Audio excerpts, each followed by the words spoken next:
మను? తనకి డివోర్స్ కావాలని చెప్పి జయ పంపించిన నోటీస్. ఇప్పుడైనా అర్థమైందమ్మా నీకు? తన ప్రేమ మొత్తానికి ఇంతే. పాప తన దగ్గరే ఉంది కదా, ఇక డివోర్స్ దొరికిందంటే తను తప్పించుకుంటుంది. ఇది జయ పంపించిందా లేదా వాళ్ళ ఇంట్లో వాళ్ళు పంపారా? వాళ్ళకు తెలియకుండా చేయదు కదా. అక్కడ దివ్య ఉంది కదా, జయ ఇలా చేస్తోందని దివ్య మనతో చెప్పలేదు కదా. అలా కూడా అయి ఉండొచ్చు. జయ ఇలాంటి ఒక డెసిషన్ తీసుకున్న తర్వాత నేనెందుకు ఆలోచించాలి? డివోర్స్ ఓకే అని చెప్పి నేను కూడా సంతకం పెడతాను, కానీ పాపను మాత్రం వదులుకోను. మనోజ్ ఆగరా, ఇది తనే చేసిందని నాకు తెలియాలి. కోపంలో మీరిద్దరూ తీసుకునే నిర్ణయం వల్ల పాప జీవితం నాశనం కాకూడదు.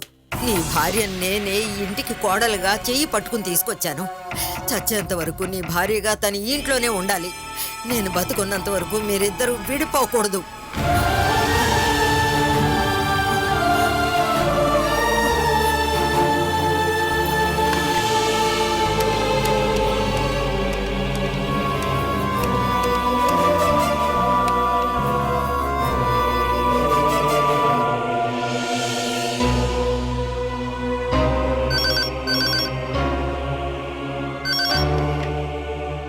హలో సుధాలక్ష్మి, మీ ఇంట్లో వాళ్ళందరూ కలిసి మనోజ్కి జయకి విడాకులు ఇప్పించాలని తీర్మానించుకున్నారా? మీతో ఎవరు చెప్పారు వదిన గారు? ఇక్కడ మనోజ్కి వకీల్ నోటీస్ వచ్చింది. మాకు ఈ విషయం తెలియదు. అక్కడ జయ లేదా? నేను జయతో మాట్లాడాలి. జయా, జయా, ఒకసారి ఇలా రా. వదిన గారు, అది జయ పంపించిందేనా? తానే సైన్ చేసి వకీల్ ద్వారా పంపింది. లేకపోతే మీకు ఫోన్ చేసి మాట్లాడడానికి నాకేమన్నా పిచ్చి అనుకున్నారా? ఏంటమ్మా? మీ అత్తగారు నీతో మాట్లాడాలట. ఇదిగో మాట్లాడు. హలో. నువ్వేమనుకుంటున్నావు జయ? ఇదేమన్నా పిల్లల ఆట అనుకున్నావా? నేను అవసరం లేదనుకున్న వాళ్ళతో నేనెందుకు జీవించడం? నా కూతురి మీద హక్కు ఉందని ఇంకెవ్వరు ఇక్కడికి రాకండి. అందుకే లాయర్ నోటీస్ పంపించాను. నువ్వు తెలివి తక్కువ పని చేయకు జయ. నేను బాగా ఆలోచించే చేశాను. నువ్వు నాకేమీ సమాధానం చెప్పక్కర్లేదు. ఇలా ఫోన్లో మాట్లాడు మంచిది కాదు. నేను నీ దగ్గరకే వస్తాను.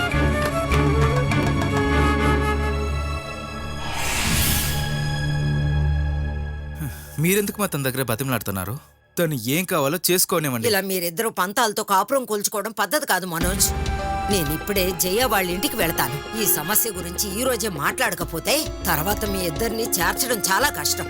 అమ్మా, నువ్వు ఈ విషయం గురించి ఏం చెప్పక్కర్లేదు. ఇంత దూరం తీసుకురావడానికి కారణం నువ్వే. ఇక ఏం చేయాలో నాకు బాగా తెలుసు. నువ్వు నా మాట వింటే చాలు.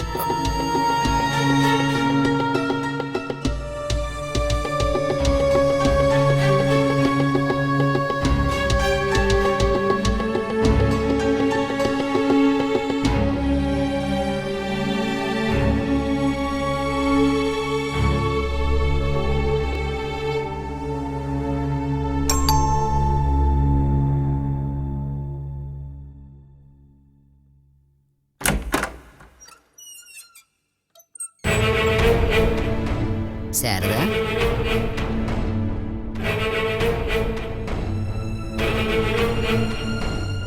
ఇంట్లో నేను ప్రశాంతంగా ఉండలేకపోతున్నాను. అందుకే ఇక్కడికి వచ్చాను. ఏదైనా ఆచూకీ దొరికిందా వదిన గారు? షాపు కూడా వెళ్లకుండా కృష్ణ ఈ సమస్య గురించే తిరుగుతున్నాడు.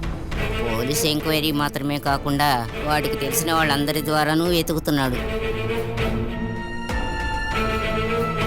నువ్వు లోపలికి రా శారదా.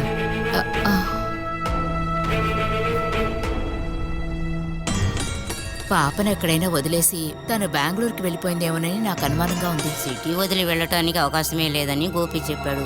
ఈ కేసు విచారణ చేసే గోపీకృష్ణ నా కొడుకని చెప్పడం కాదు, ఈ జిల్లాలో ఆ తల్లి బిడ్డలను ఎక్కడుండినా కనిపెట్టేస్తాడు. అమ్మా, సూరజ్ చాలా కుంగిపోయి ఉన్నాడు తల్లి. నిన్నెక్కడి నుండి వెళ్ళిపోయిన దగ్గర నుండి ఒక్క మాట కూడా ఎవరితో మాట్లాడలేదు. చమేలిని కనిపెట్టడం లేట్ అయ్యేసరికి కంగారులో వాడేమైనా చేసుకుంటాడేమోనని భయంగా ఉంది. సూరజ్ అన్నయ్యకి పొద్దున్నే కాల్ చేశాను, ఫోన్ అటెండ్ చేయలేదు. తీకపోవడం కూడా మంచిది. తన్ని ఏమని మాట్లాడినాను ఓదార్చను. నేను మీ నాన్న కూడా అదే ఆలోచిస్తూ ఉన్నాం. చమేలి దగ్గరున్న మొబైల్ని ట్రాక్ చేశారు. తనిక్కడ సిటీలోనే ఉందని పోలీసులు అంటున్నారు.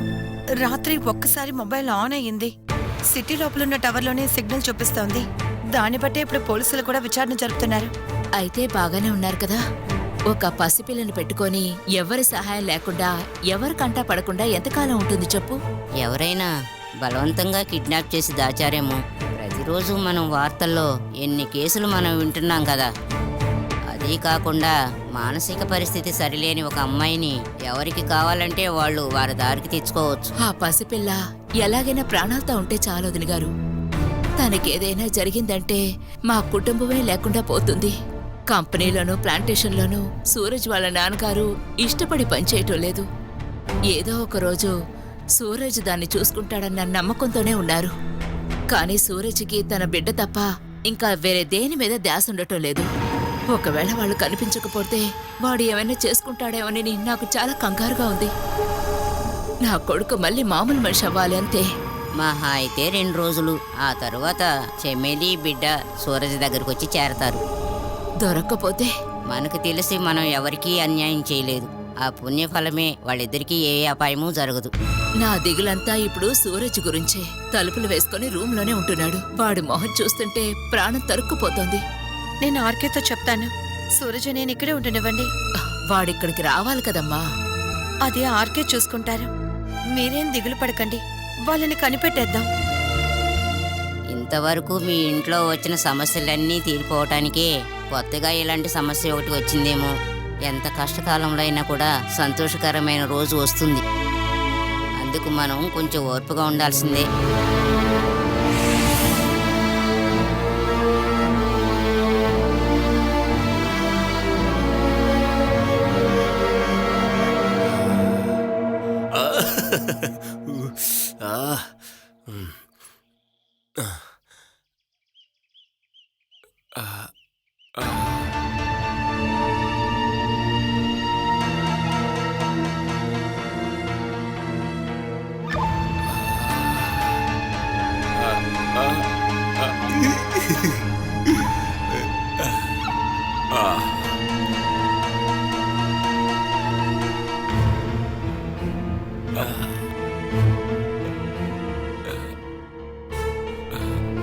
ఏవండి?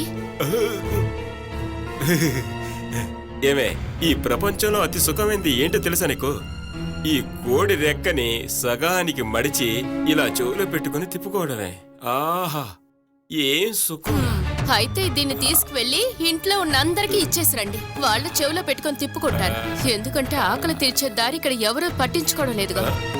ఈ రోజు తినడానికి ఉంది కదా. ఓకే, ఏం కాదు. ఆ, లేదా అనేరా, నువ్వు ఇలాంటి షడన్ సర్ప్రైజ్ లేవు మాకు. చేతులు కడుక్కొని భోజనానికి కూర్చునే ముందు భోజనం లేదని తెలిసే కన్నా ముందే వచ్చి చెప్తున్నాను మీకు.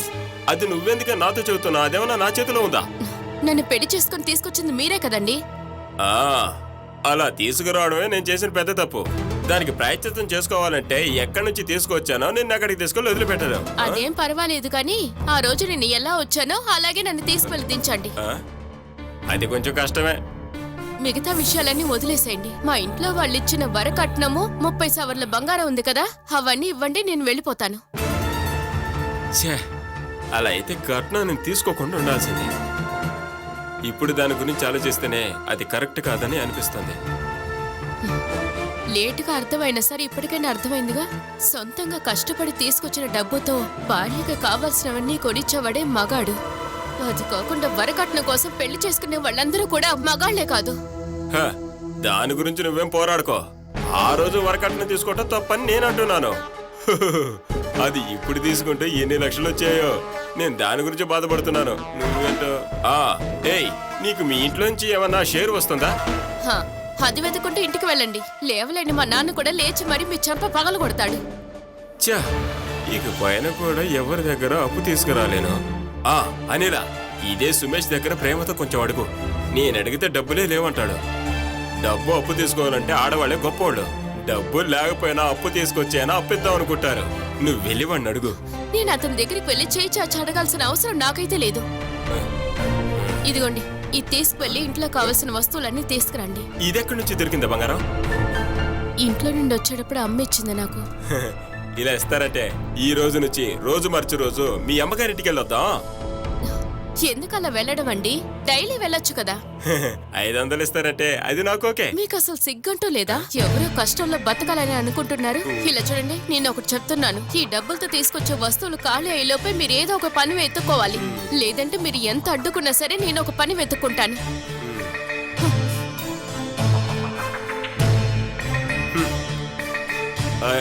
500 అంటే 500. అయ్యయ్యో ఏక, ఇది ఇక్కడే పెట్టేసేదా, వచ్చి తీసుకుందా.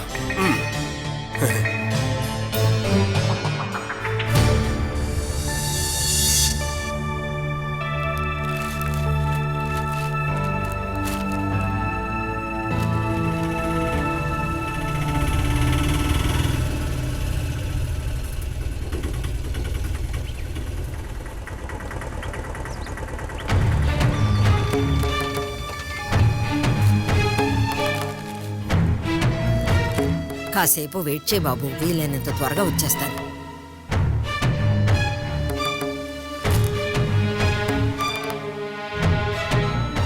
ఏంటి శ్రీదేవమ్మ చెప్పకుండా వచ్చారు? అసలు మీరంతా మనుషులేనా? కన్న కూతురు భర్తతో గొడవపడి పుట్టింటికొచ్చినప్పుడు ఏం జరిగిందో తెలుసుకోవడానికి పిలిచి అడిగారా? ఏమన్నా బాగుందా? సందర్భం అనేది లేకుండా గొడవ పడి ఇంటికొచ్చేసింది. ఇప్పుడు అది డివోర్స్ నోటీస్ వరకు వచ్చింది. దానికి ముఖ్యమైన కారణం మీరు జయచంద్ర గారి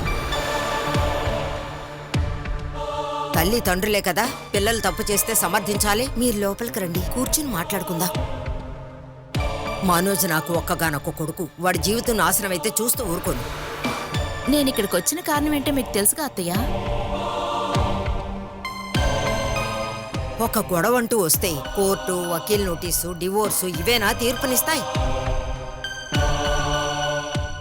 వాళ్ళని రెచ్చగొట్టడానికి మీరు తోడా? తాను లాయర్ నోటీస్ పంపించిన విషయం నాకు చాలా ఆలస్యంగా తెలిసింది. విన్న తర్వాతైనా మీరు దానికోసం ఏమైనా చేశారా? మీరు లోపలికి రండి వదిన గారు. గట్టిగా మాట్లాడితే ఇరుగు పొరుగు వాళ్ళు ఏమనుకుంటారు? లోపలికి రండి.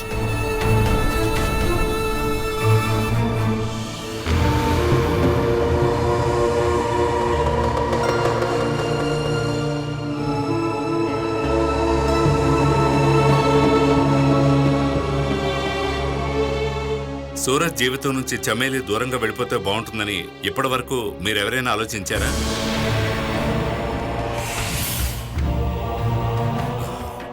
ఎంతవరకు మాట్లాడిన దాన్ని బట్టి నాకు అలాగే అనిపిస్తోంది. అందుకే అడిగాను. చమేలికి మానసికంగా కొన్ని పరిస్థితులుండేవి. దానివల్ల తాను ఇంట్లో ఎలా ప్రవర్తించేదో మీకు తెలుసా? అలా చేసినప్పుడల్లా మీరు చెప్పిందే నాకు గుర్తొచ్చేది. ఎవరినో ఒకరిని చూడాలని గాని లేదా ప్రత్యేకమైన చోటుకి ఏదైనా వెళ్లాలని గాని మీతో ఎప్పుడైనా చెప్పిందా? చమేలి వాళ్ళ నాన్నగారి సిస్టర్ ఒక ఆవిడుంది, మాయమ్మ. మ్మ్. చమేలి చనిపోయిన బిడ్డని చిన్నప్పటి నుంచి పెంచింది ఆవిడే. ఆదిని చూడటం కోసం చమేలి రెగ్యులర్గా అక్కడికి వెళ్తూ ఉంటుంది. కానీ 1 ఇయర్గా చమేలికి ఆ ఇంట్లో వాళ్ళకి ఎటువంటి సంబంధాలు లేనేలేవు. మాయమ్మ ఇప్పుడు కలకత్తాలో ఉన్నట్లుగా నేను విన్నాను. చమేలి తన బిడ్డను తీసుకుని అంతవరకు వెళ్లే అవకాశం లేదు. ఇక్కడ తనకు ఒక అంకుల్ ఉన్నారు. శేఖరం గారే కదా. ఆయనతోనూ ఆయన కొడుకు ప్రదీప్తోనూ నేను మాట్లాడాను. చమేలి మిస్ అవ్వడం వెనక మీరే కారణమని వాళ్ళు చెప్పారు. వాళ్ళు అలా అనుమానించడానికి కారణమూ ఉంది. ఇలా మాట్లాడుతూ ఉంటే ఎలా? భోజనం చేయొద్దా? ముందు ఈ విషయంలో ఒక నిర్ణయం తీసుకుందాం, ఆ తర్వాతే భోజనం. మనల్ని భయపెట్టడానికి చమేలి ఎక్కడో దాక్కుందని నాకైతే అనిపిస్తోంది. తను తన బిడ్డ ఇంకొకరి సహాయం లేకుండా నువ్వు చెప్పినట్టు దాక్కోవడం అంత సులభం కాదు. రైల్వే స్టేషన్స్లోనూ బస్ స్టాండ్స్లోనూ జరిపిన ఎంక్వైరీస్లో ఆ రోజు గాని మర్నాడు గాని అప్పట్నుంచి ఇప్పటి వరకు తన బిడ్డతో ఎక్కడికి ప్రయాణం చేయలేదు. తను బిడ్డను వదిలేసి ఎక్కడికైనా వెళుతుందా? చాలా సడన్ గా టక్కుని డిస్టర్బ్ అయ్యే బిహేవియరే చమేలిది. అలా హర్ట్ అయ్యే విషయం ఇక్కడ జరగడం వల్లే తను వెళ్ళిపోయింది. టౌన్ వరకు పాపతో నడిచి వెళ్లే సమస్య లేదు. ఇక్కడ చుట్టూ ఉన్న టాక్సీ వాళ్ళనో లేక ఆటో వాళ్ళనో అడిగితే వాళ్ళలో ఎవరో ఒక్కరే చమేలి ఎక్కడికి వెళ్ళాలో అక్కడ డ్రాప్ చేసి ఉంటారు. వాళ్ళతో కూడా నేను మాట్లాడాను. చమేలి తన బిడ్డతో రోడ్లో నడిచినప్పుడు చూసిన వాళ్ళు ఉన్నారు. సైబర్ సెల్ సహాయంతో జరిగిన విచారణలో ఆ రోజు సాయంత్రం వరకు Chameli phone signal Gandhi street, Bandar road, highway road ఈ వైపుగానే సిగ్నల్ వెళ్ళింది. పోలీసులకి ఏమీ చేయలేరనేగా మీరు చెప్పేది? నష్టపోయింది నా భార్యని, బిడ్డని. మీరు తనని కనిపెట్టలేకపోతే ఎంక్వైరీని ఆపేయండి. ఇక నేనే ఎంక్వైరీ చేసుకుంటాను. సురేష్, ఇలా మాట్లాడడం వల్ల అస్సలు ఉపయోగం లేదు. చమేలిని కనిపెట్టడానికి కావాల్సిన చర్యలు మొత్తం వీళ్ళు చూసుకుంటున్నారు. అలాంటప్పుడు మనం ఇలా మాట్లాడితే ఎంక్వైరీలో ఇబ్బంది వస్తుంది. ఏం చేస్తున్నారు అసలు? తను చెప్పేదాన్ని బట్టి ఈ జిల్లా వదిలి చమేలి వెళ్ళడానికి ఛాన్స్ లేదంటున్నారు. అలా అయితే ఎక్కడుంది? ఎన్ని రోజులైంది? తనకేదైనా ప్రమాదం వాటిల్లిందా, లేదా ఏదైనా ఇంట్లో తను బందీగా ఉందా? ఏదైనా ఎంక్వైరీ చేశారా? అన్ని ఎంక్వైరీస్ చివరికొచ్చి మీ వైపే చూపిస్తున్నాయి.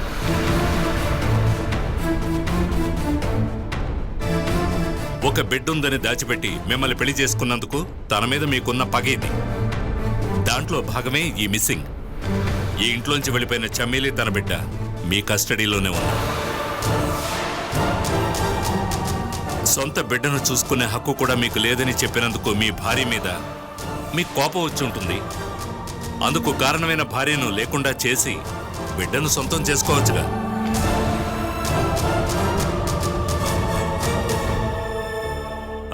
ఇలాంటి ఎన్నో కారణాలను మీకు వ్యతిరేకంగా చూపించగలను. అవేవి నిజం కాదని నమ్మడం వల్లే చమేలి బిడ్డను మేం వేరే చోట్ల వెతుకుతున్నాం.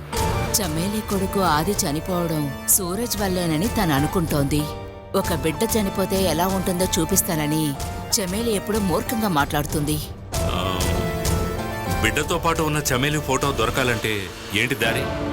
బిడ్డను ఒకసారి చూసుకోవడానికి కూడా తను అంగీకరించలేదు. ఫోటో ఎలా వస్తుంది? ఒకవేళ బిడ్డను ఎక్కడైనా వదిలేసి చమేలి ఒంటరిగా ఎక్కడికైనా వెళ్ళిపోయిందేమో తెలుసుకుందాం. ఎంక్వైరీ ఆ దారిలో వెళ్ళి చూద్దాం.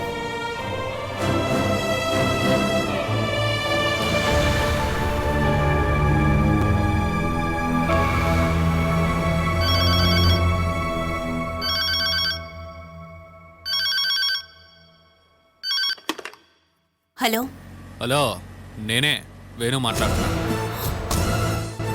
బాలాకి ఫోన్ ఇవ్వవే. ఎవరి ఫోన్లో? వేణుగోపాలే ఫోన్ని బాలకి ఇవ్వమంటున్నాడు. నేను తనతో చెప్తాను. పిలవడానికి వెళ్ళారు.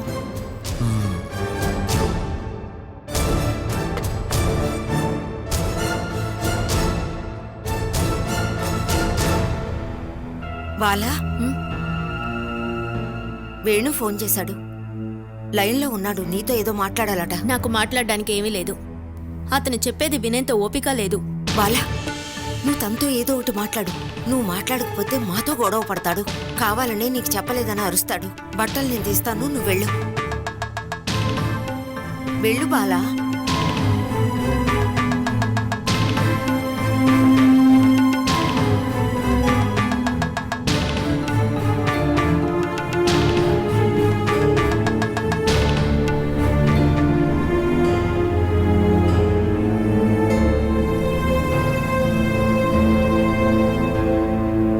హలో, ఎవరిని చూడ్డానికి వెళ్ళావే? ఫోన్ తీయడానికి నీకేంటే ఇంత ఆలస్యం? ఏంటి మాట్లాడవా? నువ్వు బిడ్డ బాగున్నారని కనుక్కోవడానికే కాల్ చేశాను. నీకు భోజనం కరెక్ట్గా పెడుతున్నారా లేదా? పెట్టలేదంటే చెప్పు. మీ ఇంట్లో వాళ్ళని ఏం చేయాలో నేను చూసుకుంటాను. హలో హలో, చెప్పడం అయిందా? లేదే, నేను ఇప్పుడే మొదలెట్టానే. నేను ఫోన్ పెట్టేస్తున్నాను. హే, హలో హలో హలో.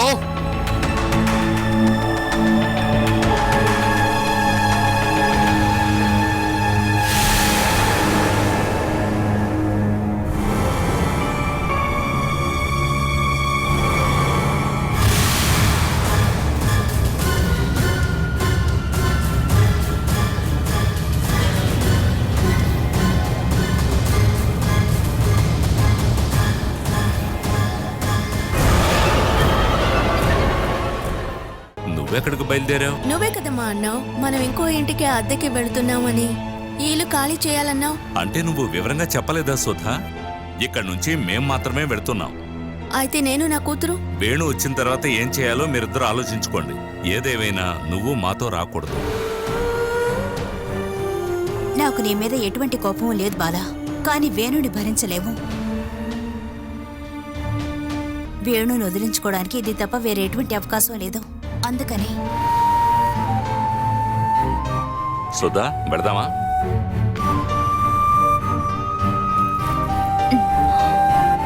వెళ్ళొస్తాం బాలా.